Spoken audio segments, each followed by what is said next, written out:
우리 옆 사람에게 인사 나누겠습니다. 네, 하나님의 사랑이 여러분과 함께 하심을 믿습니다.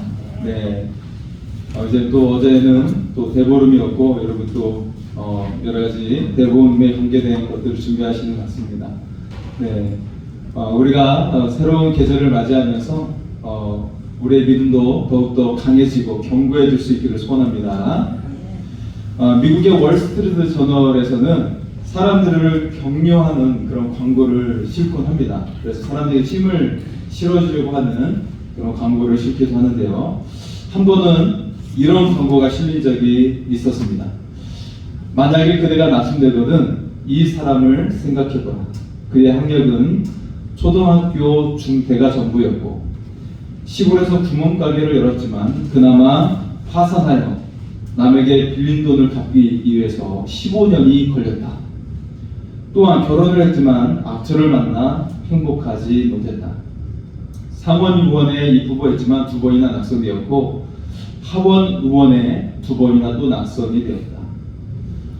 역사에 남는 위대한 연설을 했지만 그 당시에 대중은 별로 관심을 보이지 않았다. 신문으로부터는 연일 비난을 받았고 나라의 절반의 사람들은 그를 벌레처럼 싫어했다. 상상해보라. 그는 이런 형편한 이었는데도 오늘날 전 세계에 얼마나 많은 사람들이 그를 통하여 용기를 얻고 있는가. 그가 죽은 지 100년이 넘었는데도 그의 존재는 날로 새로워지고 있다. 그는 바로 아브라함 링컨이다. 예, 여러분 그의 실패담을 보니까 여러분 용기가 나지 않습니까? 이 정도는 나도 할 수 있겠는데 15년 동안 빚 갚는 데만 그렇게 오랜 시간이 걸리고 그렇게 실패한 삶을 살아왔던 것이죠. 여러분 우리가 생각이 달라지면 우리의 인생이 달라질 줄 믿습니다. 나에 대한 사람들은 저마다 자신에 대한 믿음을 가지고 있어요. 내가 형편이 있는 사람이지 아니면 내가 정말 존귀한 사람이지. 나 자신에 대한 믿음이 달라지면 우리의 인생이 달라질 줄 믿습니다. 그리고 나를 향하신 하나님에 대한 믿음, 나를 바라보시는 그 하나님에 대한 믿음이 달라지면 여러분의 인생이 달라질 줄 믿습니다. 믿음으로 위대한 일을 이루는 그런 삶이 될 수 있기를 축복합니다. 네, 여러분 아브라함 링컨처럼 남한국 유다에 3대 선왕이 있었어요. 예, 다윗 왕처럼 하나님을 잘 섬긴 3명의 왕이 있었습니다. 유명한 3대 선왕이 있었는데 그들은 바로 여호사밧, 그리고 히스기야, 그리고 요시야 왕이었죠. 오늘 말씀은 그 가운데 히스기야 왕에 대한 말씀이에요. 자, 오늘 특히 히스기야가 29년 통치 기간 동안에 가장 역동적인 말씀이 오늘 본문에 나오고 있습니다. 하나님의 역사하심이 가장 강하게 나타났던 사건이 등장하고 있는 것이죠. 히스기야는 사실 즉위하자마자 했던 일은 종교개혁이었어요. 자, 그가 25살의 왕이 되었죠. 굉장히 젊은 나이죠. 25살의 왕에 올랐는데 그는 왕이 즉위하자마자 성전문을 보수하고 성전을 정화하는 데 최선을 다했습니다. 그렇게 종교개혁을 실시해서 온 나라에 만연했던 우상 숭배를 금지하고 여러 선당들을 허물었어요. 네, 히스기야가 왕으로 즉위하자마자 종교개혁을 실시했던 이유는 그가 차기 왕으로 훈련받을 때부터 생각했던 것이었어요. 그러니까 10대 시절부터 생각을 가지고 있었던 것이죠. 사실 그의 아버지는 신앙이 온전치 못했던 왕이었어요. 그런 상황 속에서 보니까 지금 나라가 위태로운 걸 보니까 우리의 신앙이 회복되어야 하는 거구나 라고 먼저 생각을 했던 것이죠.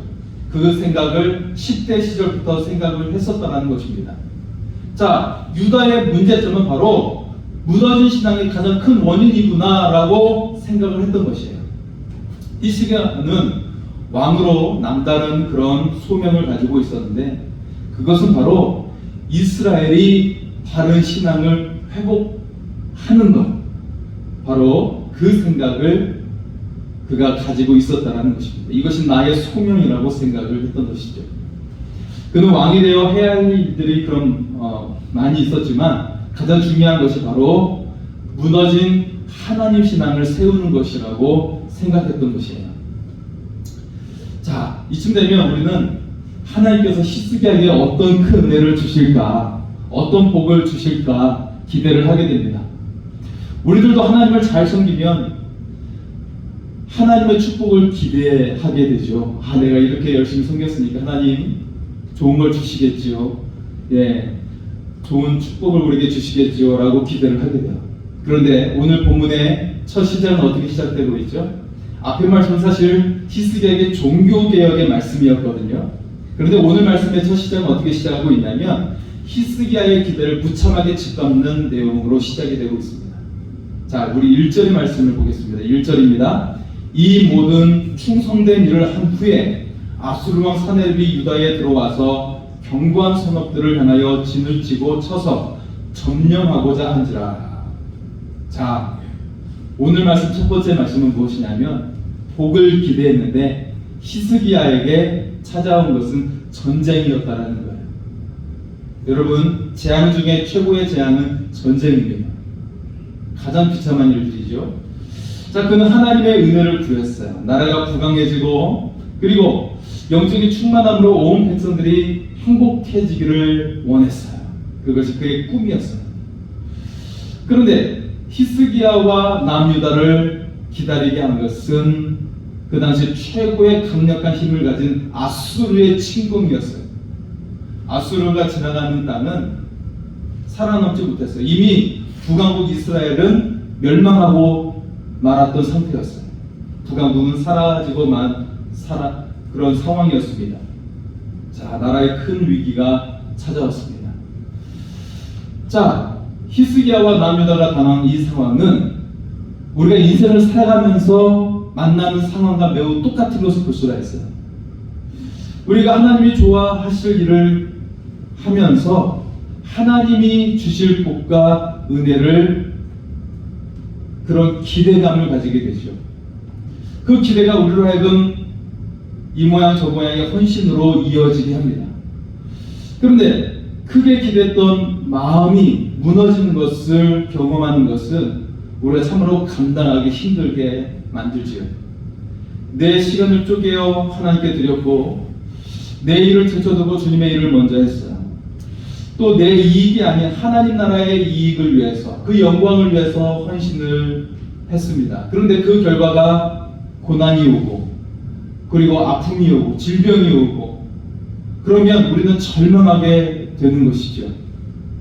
문제는 이런 기대가 무너질 때 많은 그리스도인들이 절망으로 끝나지 않고 신앙의 위기로 찾아온다는 것입니다. 하나님이 어디 계시냐며 떠나기도 하고 연락을 끊어버리기도 하고 참으로 이런 모습 속에 안타까운 일이 일어나는 것을 볼 수가 있습니다. 그런데 히스기야의 모습을 자세히 살펴보면 주저하거나 두려워하는 모습을 찾아볼 수가 없습니다. 그는 곧 시작될 준비를 전쟁을 향해서 준비를 하고 있습니다. 여러 방백들과 용사들과 의논해서 물을 확보하고 무너진 성벽을 세우고 외성을 쌓고 무기와 방패를 만들고 있습니다. 또한 두려워하는 군대 지휘관들과 백성들을 모아서 그들을 위로하고 구원하시는 하나님을 믿으며 싸우자고 격려하고 있습니다. 자, 그래서 오늘 말씀 두 번째 말씀은 위기 앞에 진정한 신앙이 나온다는 것입니다. 여러분, 내가 신앙이 있는가, 내 믿음이 정말 살아있는 믿음인가를 살펴볼 수 있는 비결은 무엇이냐면 위기 속에서 바로 반응하는 거예요. 신앙으로 반응하는 것. 이것이 진정한 믿음을 가진 자의 모습인 것이죠.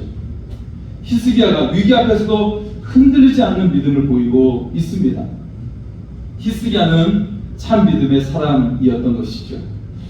적당한 고난이 아니라 극한 고난 속에 히스기야가 보인 행동은 복을 기대하며 믿는 기복신앙이 아니었던 것이죠.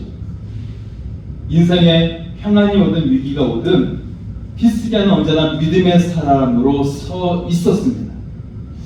자, 히스기야가 위기와 고난 속에서도 이런 담대한 믿음을 보일 수 있는 배경은 히스기야가 위대한 사람이었기 때문이 아니었어요. 히스기야도 많은 결정과 연약함이 있었던 사람이었어요. 왜냐하면 그가 이 아수르 침공 이후에 질병이 오게 되죠. 그도 죽을 병에 걸리게 됩니다. 또한 그는 그 질병에 고침을 받는 은혜를 받았음에도 불구하고 교만에 빠져서 바벨론 사신이 왔을 때 왕국에 있는 보화를 자랑하는, 그래서 나라에 큰 위기가 오게 하는 원인을 제공하는 그런 연약한 모습을 보이기도 합니다. 또한 그의 아들 므낫세는 남유다에 있어서 가장 악한 왕으로서 자녀 교육에 실패한 아버지의 모습을 비춰주기도 합니다. 이처럼 그도 연약한 사람이었던 것이죠.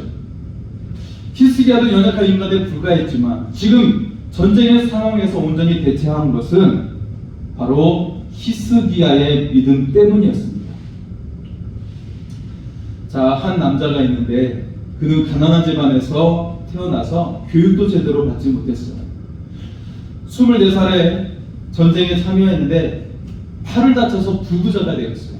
또 28살에 적국의 그 포로가 되어서 5년 동안 감옥 생활을 해야 했습니다.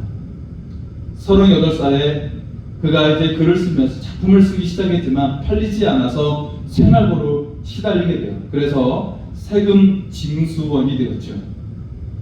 자, 그런데 이 세금 징수원 일을 하다가 영수증을 잘못 발간을 해가지고 옥에 갇히게 됩니다. 얼마나 막막하겠습니까? 하지만 그는 옥중에서 고난에 굴하지 않고 작품을 썼는데 바로 이 사람이 세르반테스이고 그때 쓴 작품이 바로 돈키호테였습니다. 이처럼 그의 그 실패가 거듭되는 상황 속에서 불구가 되고 그리고 감옥에 갇히는 그런 상황 속에서도 그는 그 위치에 그 상황 속에 굴하지 않고 그는 위대한 작품을 남길 수 있게 되었던 것입니다. 사랑하는 성도 여러분, 위기 앞에 진정한 믿음을 발휘해서 영광을 얻는 여러분의 삶이 될 수 있기를 축복합니다. 자, 오늘 말씀 세 번째는 히스기야의 믿음이 상황을 역전시켰다는 것입니다. 그럼에도 이 모든 것을 역전시키게 한 것은 바로 히스기야의 믿음이었다는 것입니다. 우리 7절의 말씀을 보겠습니다. 7절입니다. 같이 읽겠습니다. 너희는 마음을 강하게 하며 담대히 하고 아수르 왕과 그를 따르는 온 무리로 말미암아 두려워하지 말며 놀라지 말라. 우리와 함께 하시는 이가 그와 함께하는 자보다 크니. 할렐루야. 히스기야는 하나님을 잊지 않고 붙들었어요. 하나님을 붙들었습니다. 자신이 왕이 되었을 때 그때도 하나님을 붙들면서 종교개혁을 일으켰고, 나아가 부강했을 때도 반대로 나라가 적국의 그 침입 속에 있을 때에도 패망에 놓여있는 그런 절망적인 상황 속에 놓여있는데도 불구하고 그는 언제나 하나님을 잊지 않고 붙들었다라는 사실입니다. 그의 믿음이 결국 상황을 역전시키게 됩니다. 목사님께서 한 주일학교 학생에게 물어보았어요. 여리고성을 누가 무너뜨렸지? 그랬더니 이 학생이 하는 말이 제가 안 무너뜨렸는데요? 라고 말하는 것이죠. 기가 막혀서 목사님께서 선생님께 이 말을 전했어요. 그랬더니 선생님께서 하시는 말씀이, 목사님, 저는 그 아이가 여리고성을 무너뜨리지 않는 것을 확신합니다. 그 아이는 전혀 그럴 아이가 아니에요. 라고 대답을 하니까 목사님은 더욱 기가 막혔다고 합니다. 네, 우리가 성경을 바로 알아야 합니다. 하나님을 바로 알아야 하는데 그것은 바로 우리가 기도 응답을 제대로 받을 수 있는 비결이 되는 것입니다. 하나님을 온전히 알고 믿는 믿음을 가지는 것이 우리의 인생이 바뀌는 비결이 되는 거예요. 지금 무언가 잘 인생이 열리지 않고 무언가 잘 해결되지 않는 그런 일이 있다면 우리가 하나님에 대한 바른 믿음으로 전환시키면 우리의 인생에도 전환이 일어나는 역사가 일어날 줄 믿습니다. 자, 사람들은 하나님을 직접 경험하지 못한 채 이런 분이실 거야 라고 막연히 생각할 때가 많이 있어요. 그냥 단순히 크고 위대한 분이실 거야 라고 막연하게 생각을 합니다. 그렇게 생각하고 그냥 멈추는 경우가 많이 있어요. 그런데 정말 믿음의 사람이 되기 위해서는 어떻게 해야 될까요? 진정한 믿음의 사람이 되기 위해서는 먼저 하나님을 신뢰하고 하나님께서 내 문제를 진실되게 다루고 계심을 믿는 것입니다. 그래서 정직하게 아뢰는 거예요. 그래서 눈물로 회개할 것은 부르짖어 하나님께 회개하고, 또한 간절히 구해야 될 것은 소리내어 하나님께 간구하는 것입니다. 그렇게 진실되게 나가는 것, 이렇게 했던 사람이 바로 다윗이었어요. 다윗은 울부짖을 때는 울부짖었고 부르짖을 때는 부르짖으면서 하나님께 진실되게 나가니까 하나님께서 그에게 삶 가운데 진실되게 반응하셨어요.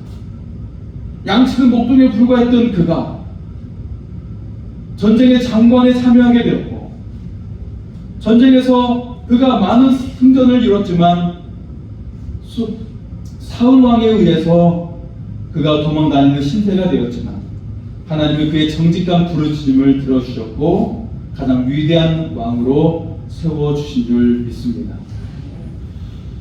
하나님께서는 우리가 정직하고 진실되게 나갈 때 우리의 기도를 응답하여 주시고 참 평안을 주시고 우리의 삶을 대신하여 싸워주시는 하나님이신 줄 믿습니다.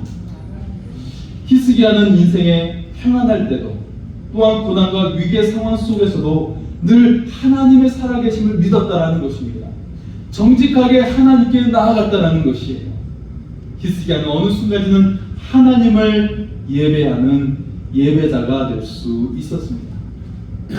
오늘 조금 전에 읽었던 7절의 말씀 속에 우리와 함께 하시는 이가 그와 함께 하는 자보다 크다라고 고백을 하고 있죠. 여기에서 크다라고 표현된 히브리어 형용사 라브라는 단어는 수가 많은, 강력한 이란 의미를 가지고 있어요.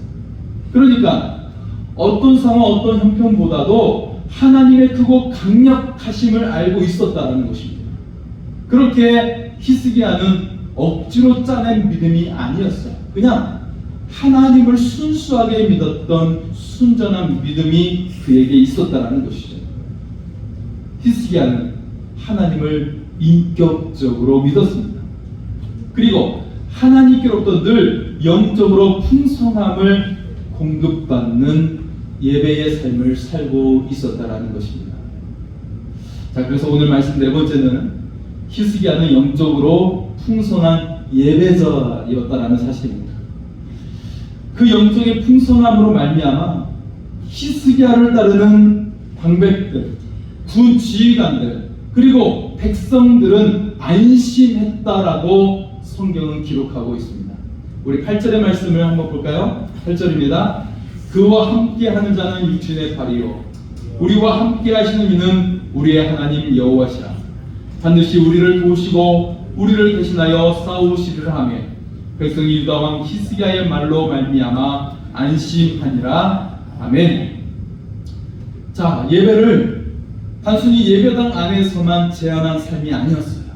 그는 가정에서도 세상에서도 영적인 영향력을 끼치는 삶을 예배로 보았다라는 것입니다. 영적인 영향력은 결코 내 안에서 나올 수가 없어요. 반드시 하나님께로만 주어지게 되는 것입니다. 히스기야가 전혀 가망 없는 위기의 상황 속에 놓여 있어요. 아수르 앞에서 유다는 바위 앞에 계란을 치는 것과 같은 것이죠. 그런 상황 속에 놓여있지만 의연하게 군 지휘관들과 백성들에게 안심시키는 영적인 영향력은 무엇입니까? 그것은 우리와 함께 하시는 임마누엘의 하나님, 크신 하나님을 바라보는 예배자였기 때문이었습니다. 아수르 왕 사네립이 이스라엘을 사용하는 히브리 말로 이스라엘과 하나님을 비방하고 있었어요. 그런데 이미 백성들은 히스기야의 당부가 있었기 때문에 어떤 반응도 하지 않았습니다. 단지 하나님을 의지하는 기도만 할 뿐이었어요. 하나님, 주님을 의지합니다. 우리는 연약하지만 하나님의 능력의 손길을 바라보나이다 라고 기도하고 있었던 것입니다.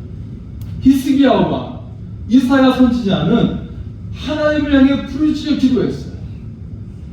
그러자 21절에 하나님께서 한 천사를 보내시면서 아수르의 군대를 진멸하셨습니다. 이때 천사를 통해 죽은 적군의 숫자가 18만 5천 명이었다라고 기록하고 있습니다. 여러분, 고대 시대에 18만 명이라는 군대는 엄청난 숫자의 군대이죠. 하나님께서는 하나님을 신실하게 믿으며 예배자로 살았던 히스기야를 위해서 싸우셨습니다. 여러분이 하나님을 고백하는 예배의 삶을 살면 하나님이 여러분을 위해 싸워 주실 줄 믿습니다. 한번 고백할까요? 하나님께서 나를 위해 싸우십니다. 우리 옆 사람에게 한번 고백할까요? 하나님께서 당신을 위해 싸워주십니다. 할렐루야. 여러분, 올해 좋은 일이 있을 줄 믿습니다. 하나님께서 여러분의 편이 되어주시고 여러분을 위해 싸워주시는 은혜가 임할 줄 믿습니다. 자, 그렇게 예배자로 살았던 이 히스기야를 위해서 하나님께서 일하시고 싸워주셨어요. 그리고 그를 위해 어떤 축복을 주셨을까요? 우리 21절과 23절의 말씀을 통해 확인하겠습니다. 보겠습니다. 이와 같이 여호와께서 히스기야와 예루살렘 주민을 아수르 왕과 사네립의 손과 모든 적군의 손에서 구원하여 내사 사면으로 보호하시며 여러 사람이 예물을 가지고 예루살렘에 와서 여호와께 드리고 또 보물을 유다 왕 히스기야에게 드린지라. 이후부터 히스기야가 모든 나라의 눈에 존귀하게 되었더라. 아멘. 할렐루야. 여러분, 하나님께서는 히스기야를 위해 싸워 주셨습니다. 뿐만 아니라 히스기야를 모든 나라들 앞에서 존귀하게 만들어 주시는 은혜를 베풀어 주신 줄 믿습니다. 여러분, 우리도 올바른 하나님을 고백하는 믿음의 삶을 살아가고 예배의 삶을 살아갈 수 있기를 원합니다. 하나님께서 여러분을 위해 싸워주시고 여러분을 높여주시는 은혜가 임하여 주실 줄 믿습니다. 사랑하는 성도 여러분, 하나님께서는 우리를 위해 싸워주시는 하나님이심을 기억할 수 있기를 원합니다. 여기서 우리는 분명히 알아야 하는 것이 있어요. 우리는 생각하죠. 하나님께서는 누구에게는 일하시고 나에게는 일하시지 않는 것입니다. 그런데 하나님께서 역사하시는 비결은 하나님께 있는 것이 아닙니다. 바로 하나님을 믿는 사람의 자세에 달려있다는 것이에요. 여러분, 예수님께서도 예수님의 능력이 무한하시지만 그 질병이 낫기를 원하는 자에게 항상 물어보셨어요. 네가 낫기를 원하느냐? 네가 나를 믿느냐? 라고 물어보셨다는 것이죠. 주여, 내가 믿나이다. 주님께서 그 능력 행하실 것을 믿습니다. 라고 고백할 때 주님께서 그 능력을 보여주셨습니다. 이처럼 주님은 먼저 그의 믿음을 물어보신 거예요. 그의 믿음 있는가를 물어보셨다는 것입니다. 오늘 우리에게 있는 믿음을 점검해야 합니다. 내 믿음이 형식적이지 않는가? 내 습관과 언어가 감사와 찬양이라고 하는 믿음의 언어가 아니라 불평과 불만으로 가득 차 있는 그런 언어가 있지 않았나? 우리가 자신을 돌아봐야 한다는 것입니다. 만약 내 평소의 삶이 하나님을 절대 신뢰하지 못하는 예배의 삶이 되지 않았는가? 또 내 언행이 하나님을 찬양하고 감사하는 예배의 삶이 아니라 불평과 불만을 가지고 살았던 삶이었다면 하나님께서도 우리를 향해서 어떤 일도 행하실 수 없다라는 것입니다. 능력 많으신 하나님이시지만 우리의 일상 속에서 언행 속에서 그렇게 살아가고 있다면 하나님도 어떤 일도 행하실 수 없다라는 것입니다. 믿음의 문제는 사람들이 보는 방식이 아니라 하나님의 시선으로 바라보고 하나님의 관점으로 보는 것에 달려 있다라는 것입니다. 그래서 감사와 찬양이 있는 예배 삶을 살아야 함을 우리가 기억할 수 있기를 소원합니다. 한 시골 청년이 캔사스시티에 들어왔는데 거기서 출판사와 신문사를 찾아다니면서 자기가 그린 만화를 실어달라고 부탁을 했어요. 그런데 한 군데도 상대해주지 않는 이 청년을 누가 그렇게 받아주겠습니까? 마침 주일이 되어 길을 가다가 눈에 보이는 교회로 들어갔어요.